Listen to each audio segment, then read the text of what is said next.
Ask a Realtor show number 11. Wow. Before we get started today, we're excited about today's show, but before we get started, we want to say a big thank you to everyone who watched us and liked or loved or commented or shared the video that we made while we were away this week. We went to Washington, D.C. for a Tom Ferry real estate seminar, and a very few people, 5 total? How many did they give away? 5, I think it was 5 tickets. 5 tickets to California, to a trip to California, and we won one of them. So thank you, everybody. We couldn't have done it without you. You're helping to make us smarter. So the show today is 10 things, 10 tips for sale by owners. Lots of folks, actually not so many folks anymore, try to sell it on their own, but a few do. So if you're one of the few and the brave, we want to help you. So we're going to go over 10 tips today. Courtney, you want to start? Yep. Number 1, ask your buyers for a pre-qualification letter. So the pre-qualification letter comes from the lender. You can ask buyers to give you this before they even walk in the home, but it's good because then you know they're qualified to buy your home. It'll have the amount on there and who the lender is. So if it's a local lender, that might be nice too. You can require it before they come in the home. Yep, sure can. So that's nice. Then you won't waste any of your time either. Lots of sellers don't realize that. A lot of for sale by owners I've talked to, they say, oh, I have a buyer. They say they're going to buy the house. They're going to pay me what I want. But the buyer wasn't pre-qualified, and the seller gets excited and thinks that their house is sold, and it ends up being not sold. So that's something realtors do right away, and home sellers can do it as well. All done? All done. Number 2, and we have a whiteboard today. Number 2, ask for a name and number before giving any information. I know as a seller, when you get the phone call and it's somebody who is asking questions and they're interested in the house, you want to tell them all about the great house. But our advice to you is not to give any information until you get a name and number. If they're not willing to give their name and number, they're probably not serious buyers at that point. Which leads into number 3. Right. Keep a list of names and numbers of everyone that calls or comes to the house. There's a lot of reasons for this. Number 1, you can keep track of everybody who's coming. And number 2, you can call them back. So if it's someone who maybe expressed some interest, you can call them back for that reason. Or if you make any updates, let's say that you redid the kitchen countertops, anything, any update that you make, you can call them and it gives you a reason to call them. And let them know what other things that you've done to the house. I don't know. There might be more. What's some other reasons? The nice thing about calling people back, if you reduce the price. Oh, yeah, that's another big one. So, buyers right now, there's not a lot of inventory, so some of them are waiting for the perfect house, and then it may take them a few months to come to the realization that no, they can't afford what they want, so now they have to look back at houses they've looked at already, and yours may be one of them. That's so true. You want to keep top of mind. Right, there you go. Yep. We just ate. That's the problem. We went to Sephora's and had wonderful food. So carb fog. Yep. All right. So far we have 3 things listed, and I have this column here, cost. These are free things. They will protect you and save you lots of money and time. Number 4, know your legal responsibilities in the state of Pennsylvania. The state of Pennsylvania requires home sellers to disclose something that they call known material defects. The Pennsylvania Association of Realtors has a form called a seller's disclosure, which if you fill this form out, you cover your stuff, and you also have to disclose any known lead-based paint. So we have this form. If you're selling a house on your own, please call us. We'll be happy to share that form with you. Okay? Next, get a CMA done to determine value. A CMA is a market analysis. We do this as realtors for any time that we list a property or put an offer in on a property for a buyer. So anyone at this office is very experienced in doing so.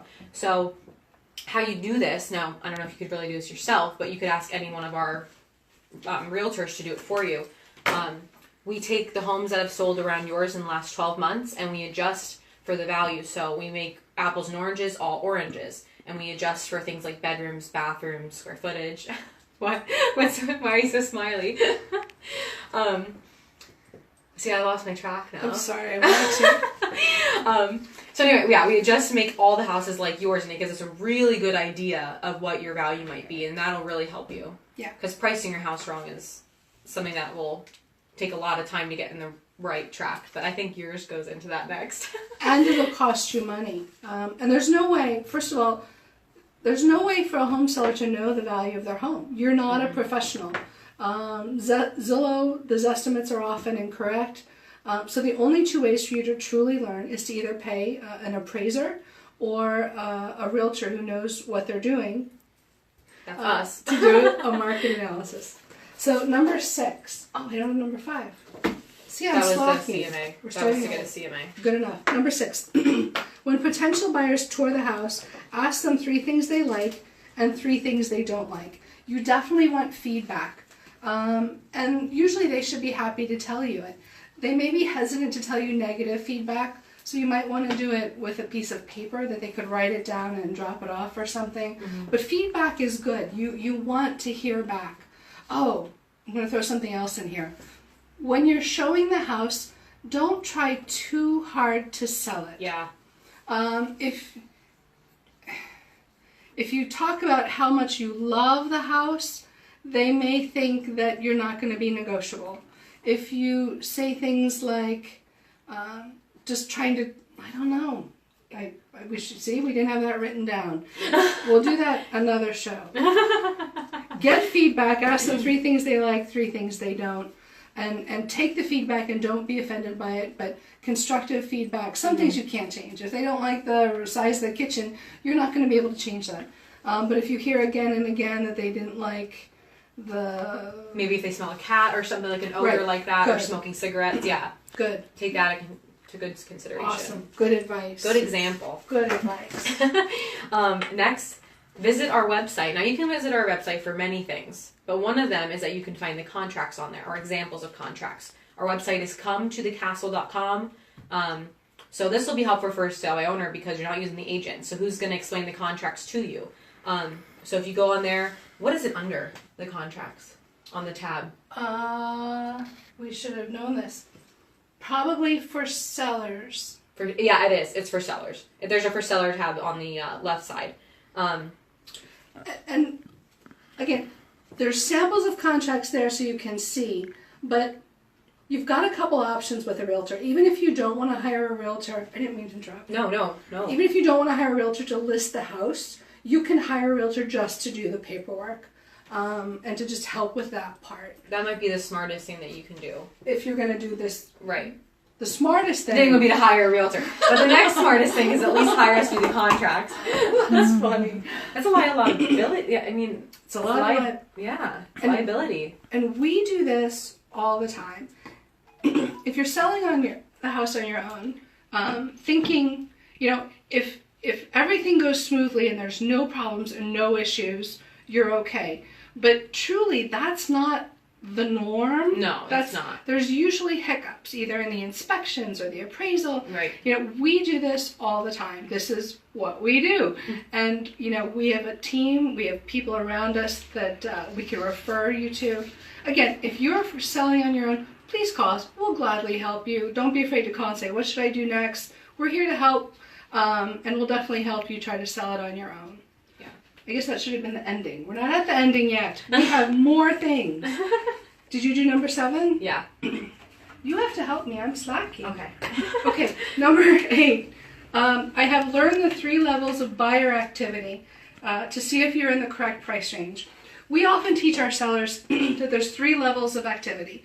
The very top level, no showings, no offers. If you're in the stratosphere there, you don't want to camp there because you will hurt yourself and you will end up bringing your value down less than if you had jumped in at the right price range. The middle price range is showings but no offers. If you're having showings but no offers, you're priced a little high, and you want to get down to the sweet spot of having showings and offers. So those are the 3 levels of buyer activity. Check yourself. You can check yourself, each couple of weeks and say, which level am I in and where do I need to be? Okay. Next thing, know your competition. So one thing that you might be able to do is search on Zillow or Trulia to find houses that are in your area or price range. But what would be easier is to ask one of us to send you an email. What we can do is go on the MLS and type in different criteria and send you an email list. So it'll be easier, and then you have it in your email and it's safe there. Now, what's the second part? Don't help somebody else sell their home. If there's a home that's similar to yours and you're priced way higher than it, that the other home is probably gonna be the next one to go. And I don't know, we could say so much about that. There's so many things that could alter that. I don't know, what are some other things that would... So... That's a hard one. It is. And if you're not aware of your competition, you can do it unknowingly. Mm-hmm. You can think that you're priced well. You could even get a good idea of the value of your house. But if your neighbor or someone a mile away, they have to sell it for whatever reason, and they underprice it, if you don't adjust, you're going to help them to sell. And then when they sell, if they're similar to yours, they're a new comparable, which is going to bring down your value. Right. Don't be overwhelmed by all this. If you're feeling overwhelmed, no, that's not the point. But we are here to help. Who has 10? I do. So number 10, I have fixed the Zestimate on Zillow by listing improvements and making corrections. Almost all buyers and sellers anymore go to Zillow.com. It definitely has become the #1 site. On there, they have things called Zestimates, where they give a value to each house. Oftentimes, these are way off and very incorrect. Mm-hmm. They've recognized that. They even tell you that at the bottom in the fine print. But they allow you to go in and adjust and put in corrections or make changes to claim your home, so to speak. So if there's big mistakes, we had someone today, I had a seller, and they said, yeah, I don't have central air. It says I have central air. So you want to correct those things. It does happen a lot.